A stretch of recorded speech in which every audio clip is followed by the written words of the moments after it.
Muri ino video tugarutse ku basitari bagera kuri batanu bashwanye cyangwa se bavuzwe mu nkundo z'ibinyoma, abenshi bakunze kwita prank. Ubusanzwe iyo abasitari bavuze ko bakundana, abenshi bakunze kuvuga yuko ari ukubeshya, ari ukugira ngo bakomeze kwamamara. Gusa rimwe na rimwe hari igihe usanga bakundana bya nyabyo, nubwo nyuma bashobora kongera gushwana.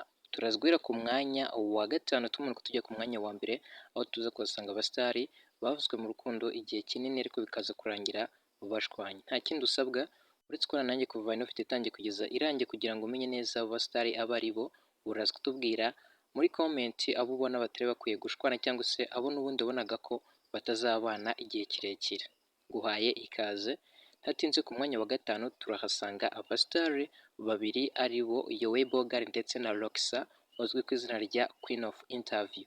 Aba bombi bamaze iminsi bavuga yuko bakundana bicicikana ku mbuga nkoranyambaga, haba mu buryo bw'amavideo cyangwa se amafoto basangizaga abakunzi babo ku mbuga nkoranyambaga. Bikagaragara yuko Yoel Bogar ndetse na Roxa cyangwa se Queen of Interview bari mu rukundo. Couple yabo ikaba imwe mu zikunzwe cyane mu Rwanda bitewe n'uko bagaragaraga nk'aho baberanye cyangwa se nk'aho bafite gahunda yo gukomeza umubano wabo hagati yabo. Gusa nyuma yaho Yoel Bogar ndetse na Roxa cyangwa se Queen of Interview barashwanye biramenyekana cyane ku mbuga nkoranyambaga, nk'uko couple yabo yari ikunzwe cyangwa se yari izwi cyane ku mbuga nkoranyambaga, byatumye no gushwana kwabo bihita bimenyekana cyane. Gusa bagiye bavuga byinshi byatumye batandukana, umwe akavuga ibye undi akavuga ibyiwe, bituma mu by'ukuri nta kintu na kimwe kigaragaza yuko batandukanye gifatika, ahubwo ko couple yabo cyangwa se urukundo rwabo rutari rukomeye cyane cyangwa se rwari rugendeye kuri feelings cyangwa se mu kuryoshya uko benshi bakunze kubyita. Bikaba byatumye iyi couple ya Yoel Bogar ndetse na Roxa cyangwa se Queen of Interview igaragara ku mwanya wa gatanu. Dukomeje ku mwanya wa kane turahasanga abasitari babiri ari bo Butera Knowless ndetse na Safi Madiba. Aba bombi ni abahanzi bakomeye cyane kandi bazwi cyane mu Rwanda ndetse no ku rwego mpuzamahanga. Nabo bavuzwe mu rukundo igihe kirekire, aho basangizaga amafoto ndetse n'amavideo banyuzaga kuri social media platforms zabo bakoresha cyane cyane zikunzwe mu Rwanda. Byagaragaraga yuko couple yabo ari imwe mu zikunzwe cyane, aho baje no kugera igihe bakajya babana. Gusa nyuma yaho baje gutandukana, bituma Butera Knowless yishakira undi mugabo ari we Ishimwe Clement uzwi nk'umuproducer ukomeye cyane, akaba bari bafite na label yabo yitwa Kina Music bamanagingiramo cyangwa se bafashirizamo abandi bahanzi mu kuzamura impano zabo. Bikaba byatumye uyu Safi Madiba ndetse na Butera Knowless nabo bagaragara nk'abo bigeze gukundana, gusa nyuma bagashwana. Bikaba byatumye bagaragara kuri uwo mwanya wa kane nk'abasitari bashwanye. Dukomeje ku mwanya wa gatatu turasanga Regis ndetse na Miki. Aba nabo bavuzwe mu rukundo igihe kirekire, aho bakunze guhurira muri filimi cyangwa se muri komedi bakinaga basetsa abantu.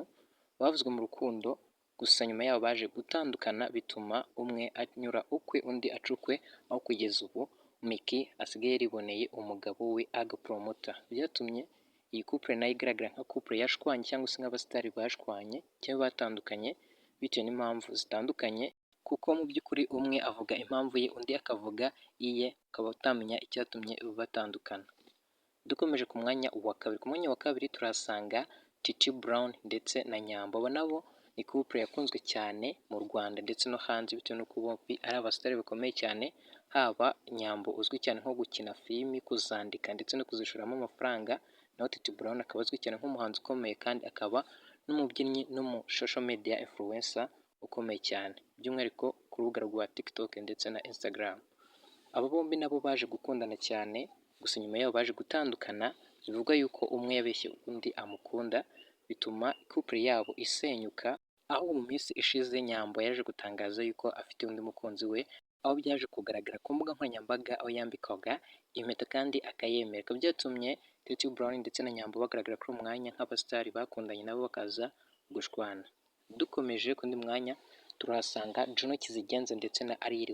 Bombi nabo ni abasitari bakomeye cyane, aho Juno Kizigenza azwi nk'umuhanzi ukomeye ndetse na Aliyeri nawe akaba ari umuhanzikazi ukomeye. Abo nabo bavuzwe mu rukundo igihe kirekire, aho baje no guhurira mu ndirimbo ya mbere yabimburiwe urukundo rwabo ariyo bise Away. Iyi ni indirimbo yakunzwe cyane, yanyujijwe ku muyoboro wa YouTube wa Aliyeri, akaba ari nayo ndirimbo afite yakunzwe cyane kurusha izindi.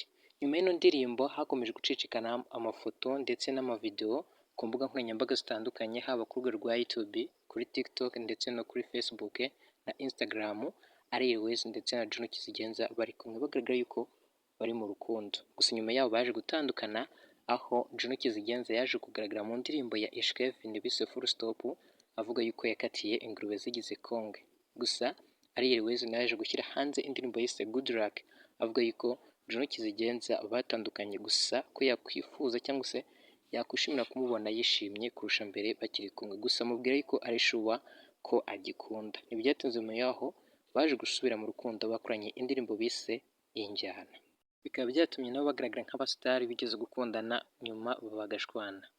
Wowe twanyuma ino video ndagushimiye cyane nizeye ko wakoze subscribe, like, share na comment kugira ngo utazacikwa na update z'ubutaha. Nimba ari video yifuza tubwire muri comment.